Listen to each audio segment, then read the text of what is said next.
Well, here we are, Boruto's hotly anticipated time skip. So big in fact that we needed to split this up into its own manga. Now I am working on a larger series, yes series, I know, haha funny joke, of videos on Boruto that I wanted to finish before the time skip came out. But I severely underestimated how much writing would have to go into such a series. So today we're going to talk about the first chapter of Boruto 2 Blue Vortex, and hopefully this will whet your appetite for another Boruto video that may or may not ever come out. Anyways, we're hopping into it. We start the chapter with another fresh hot abomination of a Sarada design. I'll touch on this more in the big series, but hot damn, Ikemoto's designs for seemingly only female characters and Daemon are hot garbage. Who let this man cook? I won't say more specifically because this design has been torn into by the general internet, and if you're a sensible person, your eyes will immediately begin turning back in your skull in an attempt to avoid contact with it. Anyways, Sarada pulls up to the Hokage's office and attempts to talk to Shikamaru, who has taken over as the 8th Hokage in Naruto's absence, with Konohamaru as seemingly his right-hand man. Now, as much as I can see these two filling these exact positions, I don't think it makes sense for them to be doing so together at this point in time. Now granted, we're after a 3-year time skip and a yet unfinished story, so what I'm about to discuss could be explained later, but until that point I stand behind the criticisms I'm about to make here. For starters, let's talk about why Shikamaru even is Hokage at this point in time. Shikamaru is absolutely the type that could excellently fill the Hokage role if it came to him in a similar way that the role came to Naruto. However, let's look at the circumstances in which Shikamaru becomes Hokage. It is widely believed Boruto didn't kidnap Naruto, but killed him. So in general peacetime for the public, the Hokage is attacked and killed unexpectedly, forcing someone else to quickly take on the role.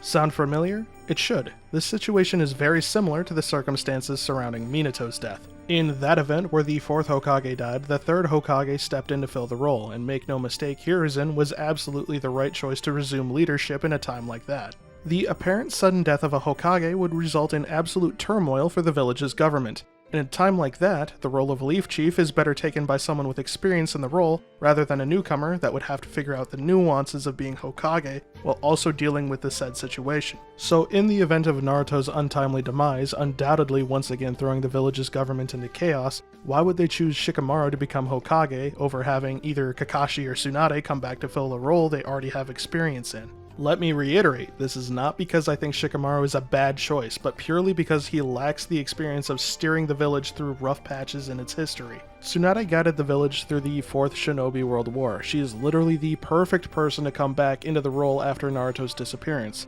Beyond that, I don't know why Ikemoto wouldn't jump at the chance to introduce another beloved legacy character to butcher the design of. Even Kakashi would have been better by merit that he already was Hokage for several years. But Ikemoto must hate Kakashi for some reason. I can't think of why one of the central characters to the original story would be purely absent through everything that has happened thus far otherwise. Either that, or Kishimoto actually has some cool explanation to where Kakashi has been, but I highly doubt that.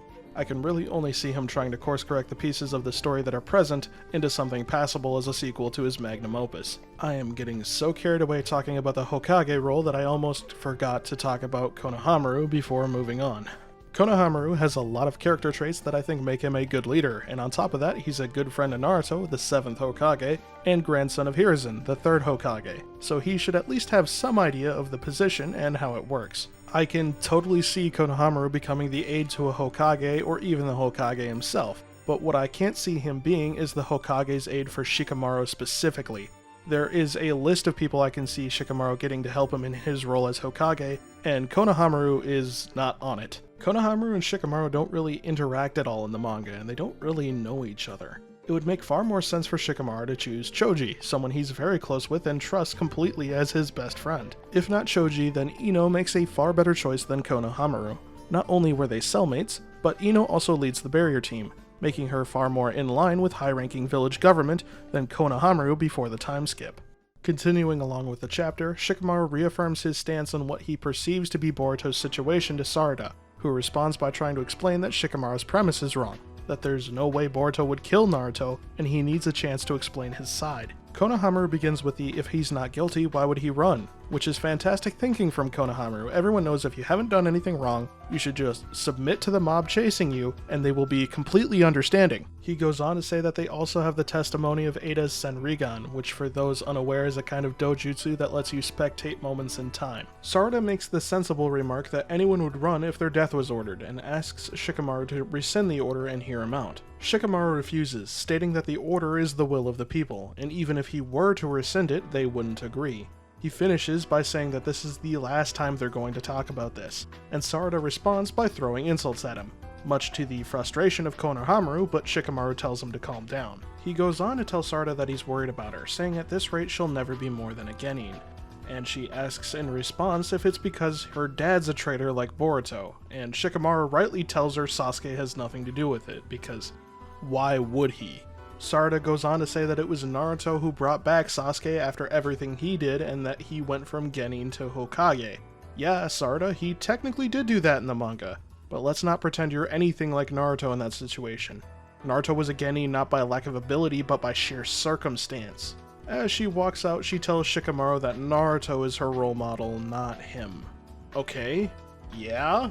Shikamaru probably didn't think otherwise. Where is this coming from? Speaking of Naruto though, he and Hinata are still comatose in the box dimension, while Kawaki is paying them a visit.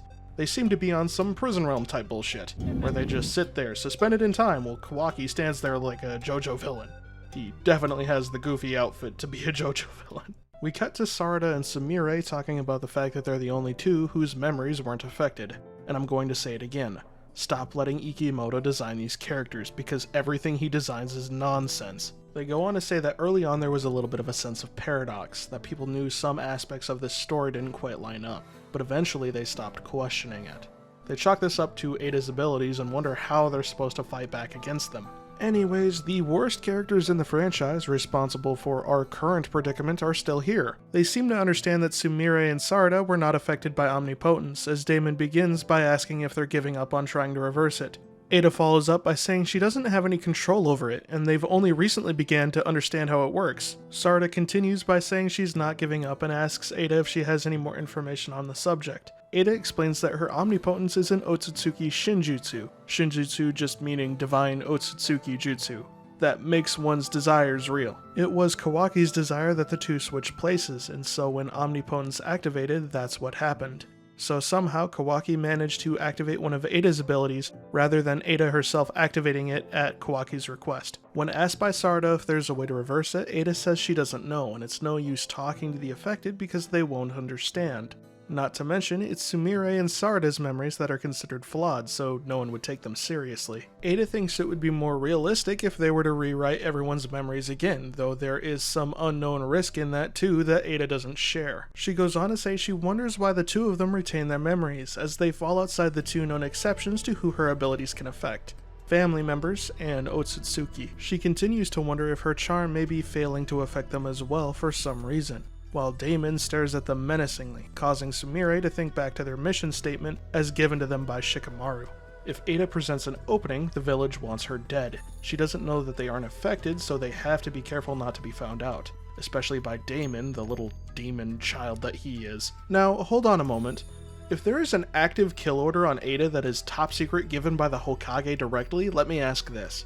Why would the village trust the testimony of a known mind alterer and someone with an active kill order over the person that the kill order is entrusted to and someone who is known for some reason to be at least partially immune to the effects of her power?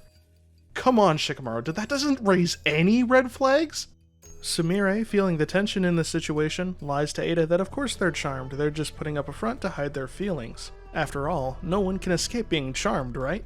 Ada seems to be convinced by this, but Damon, who's sitting there like Salacious B. Crumb, doesn't seem fully convinced of this idea. Now, before we move on, I want to talk about this scene a bit in general here. I honestly find it extremely odd that Ada is even having this conversation with them in the first place. Sure, she believes they are charmed, and as such would not work to harm her, but let's remember that Ada's allegiance lies with Kawaki, and everything she does to help Kawaki. I think from her mindset, she's giving them breadcrumbs of information on her ability to try and have them give up on the idea of reversing Kawaki's wish. But why would she give any sort of information to the two who seek to undo Kawaki's and by extension her wish? Anyways, back to Kawaki, who's out of the box dimension. Mitsuki comes up to him and Kawaki tells him to cool his bloodthirst. He's had it out for Boruto since the swap happened, and you can tell it has really changed him.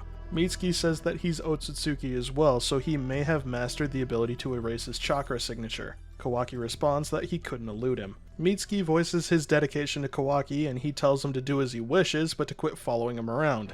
Kawaki then gets a radio transmission that claw marks from Code have been found outside the wall, and he deadass just flies over there.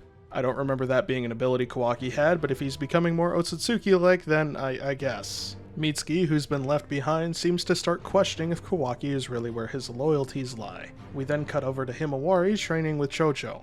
Chocho is an odd choice of tutor for Himawari. She's a Hyuga, and therefore someone like Hanabi would be a much better trainer for her, since she would be able to teach her about using the Byakugan, when Chocho definitely can't do that. Once again, the new designs suck. I've said it over and over. If there was one character I would hope be spared from Ikemoto's wrath, it was Himawari, but nothing is sacred, I guess. Chocho wins the fight, but she, along with Shikadai and Idonjin, who are here, I guess, compliment on how well Himawari fought. Everyone here is under the idea that Himawari is Kawaki's younger sister, so it's a bit of a surprise when she says the reason she wants to get strong is to help Boruto, going on to say that the way she remembers him is totally different than the way everyone talks about him, and that she doesn't think he killed Naruto. She goes on to say that she thinks there is an explanation for all this and that Boruto's in deep trouble if there is any. She finishes her statement by saying that she still thinks Naruto is alive somewhere. One detail I think we're glossing over too is the fact that nobody seems to realize that Boruto has the same birthmarks as Himawari due to the Nine-Tails chakra. Honestly, all the pieces to realize what's going on are there. If they stood back and thought it through, they could put it all together, but Deus Ex Machina Genjutsu is preventing them from doing so, I guess. Kawaki finishes erasing what seems to be all of Code's claw marks. The shinobi assisting him wonder why he isn't attacking Konoha, especially with the amount of soldiers Code is rumored to have. Another soldier remarks he has a grudge against Boruto, and that he may be prioritizing that over attacking the village. Code's grudge obviously originally being against Kawaki for being the successor to Jigen before the place swap. Kawaki then realizes that one of the soldiers has a claw mark on the back of his neck, and erases it, making him aware that there could be several others that have them too without knowing. And then not freezes start popping out of people who have Code's claw marks on them and start messing up the place. Seems Code finally decided to attack, right after we talked about it, much to the bewilderment of Shikamaru. In a different location, Sarada is also fighting the not freezes, only for two more to emerge from the back of the claw marks on the monster, and finally for Code himself to emerge from one of their backs. Code's gone all out with his Dracula suit, bro pulled up like...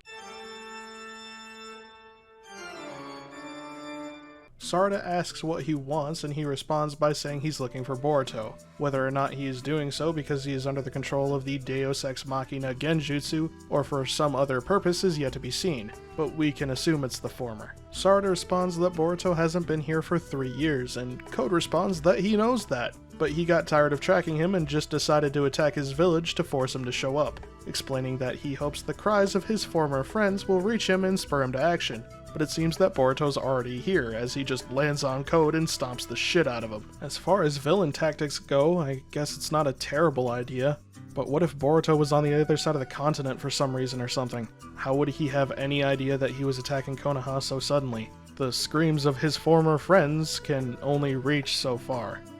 It's alright, Code, there's still room for you at the weekly fraud meetings. Everyone reacts with surprise to Boruto joining the fight, but Shikamaru says to only keep an eye on him and focus on Code. The chapter ends with Boruto's return and the setup of a confrontation between Boruto and Kawaki, after 3 years apart.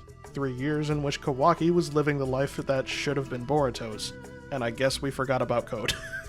Now, one thing to note is that Boruto does appear to have Sasuke's sword and cloak like he did in the first chapter. This is concerning. If one of my favorite characters died during a time skip, I'm going to be so beyond frustrated. Now, just because Boruto has some of Sasuke's things doesn't necessarily mean he's dead, but it sure doesn't bode well for him. Now, what do I think of the new chapter as a whole? I think it's okay. I thought the large part of Boruto's plot was utter garbage nonsense, and the first chapter of 2 Blue Vortex doesn't really inspire hope in me. I'll continue to cover 2 Blue Vortex as it releases just because I am in fact a big fan of Naruto and want to see where the universe goes under Kishimoto's direction again. But honestly, while I do hope this ship is turned around, I'm not exactly holding my breath. We'll delve more into my thoughts as I retroactively cover Boruto's arcs and as the new series comes out, which I'm not too sure if it's weekly or monthly yet, I'll have to figure that out. But I'm just gonna leave it on that note for now, so have a good one until the next one.